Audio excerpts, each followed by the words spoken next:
Bonjour et bienvenue sur la chaîne YouTube du cycle. Nous sommes ici à Taïwan, non loin du quartier général de Giant, où la marque taïwanaise donc nous présente son nouveau TCR Advance. Cette 10e génération a un petit peu changé. On remarque notamment que la douille de direction a complètement évolué. Maintenant, les durites passent à l'intérieur totalement. La tige de selle ISP intégrée a été conservée. On remarque que quelques choses ont été également conservées, comme le boîtier de pédalier en press fit notamment. Mais c'est surtout au niveau du poids que ce TCR a évolué. Il y a eu de la matière de retirer au niveau de ces zones. Le cadre a été renforcé à l'avant pour augmenter la rigidité. On parle ici de 2% de retiré en niveau de la matière de carbone, ce qui fait que le cadre descend sous les 700 grammes à 690 grammes. Ce qui commence à être assez exceptionnel, mais qui surtout est dans les codes du marché actuel, puisque beaucoup de marques reviennent à cette course au poids désormais. On l'a vu notamment l'an dernier avec le nouvel Orbea Orca. 690 grammes, c'était 765 par le passé avec la 9e génération. Et à titre de comparaison, c'est 845 grammes un Propel, le vélo aéro de la marque taïwanaise également. Mais on n'est pas sur les mêmes codes. Ici, on est plus sur un vélo qui va être destiné à la montagne ou aux courses vallonnées. C'est un vélo de pure compétition, ici également, comme le Propel, mais le Propel, lui, est destiné vraiment aux rouleurs. Au-delà du poids, on l'a dit, la marque a également fait travailler ses ingénieurs sur la partie aérodynamique, puisque désormais les durites sont à l'intérieur. On remarque que le style est beaucoup plus épuré. La firme taïwanaise annonce un gain aéro. Alors, si on prend le global, c'est-à-dire le gain aéro du cadre avec les roues, puisque les roues Cadex, les roues maison, ont été développées en collaboration avec les ingénieurs qui ont développé le cadre. Toute cette équipe travaille ensemble.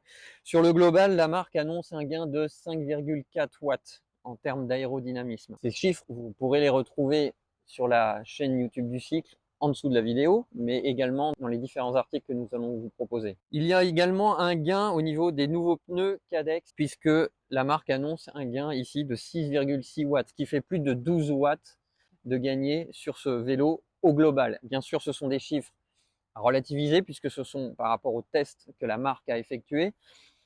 On est dans les gains marginaux, ce que l'on appelle, on est dans une sorte de course aux chiffres. Ça fait partie également des améliorations du vélo. Évidemment, ça va être sur la route que tout va se décider et que nous allons voir vraiment les améliorations de ce nouveau vélo. Pour descendre à 6,6 kg avec des pédales, eh bien ici, dans cette configuration top de gamme, à plus de 12 000 € ici en Shimano Dura-Ace, on a les nouvelles roues Cadex Max 40. Ces roues, elles sont à 1250 grammes la paire. Donc c'est vrai que avec une jante hookless de 22,4, des rayons en carbone, un flasque en carbone, c'est vrai qu'il est facile de descendre sous les 7 kg. Donc on est sur un vélo extrêmement léger. Le poste de pilotage a également été revu. On a un ensemble 5 potences qui est nouveau, et ce qui donne à la fin un vélo très light. On va le voir sur la route plus tard. C'est un vélo très aérien. 6 tailles sont toujours disponibles et on vous l'expliquera, mais 3 niveaux de cadre sont toujours disponibles également. On a l'Advance SL ici, après on a l'Advance Pro et l'Advance Simple.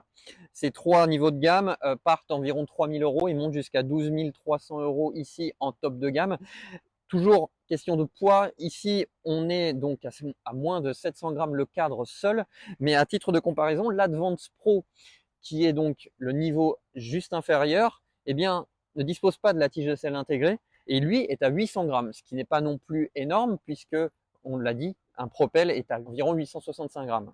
Pour obtenir un cadre à 690 grammes, la marque a donc retiré de la matière essentiellement au niveau de la tige de selle et au niveau du tube horizontal. Après, c'est un jeu de superposition des différentes couches de carbone. Mais elle n'a pas oublié la rigidité, notamment sur la douille, sur le tube diagonal et également sur la boîte de pédalier. Et la marque annonce évidemment des gains de rigidité substantiels, mais qui nous verrons sur la route, nous pourrons comparer avec la précédente version. Tous ces détails, vous pourrez les retrouver ici sur YouTube, mais également dans nos différents articles sur le web et sur le cycle.fr.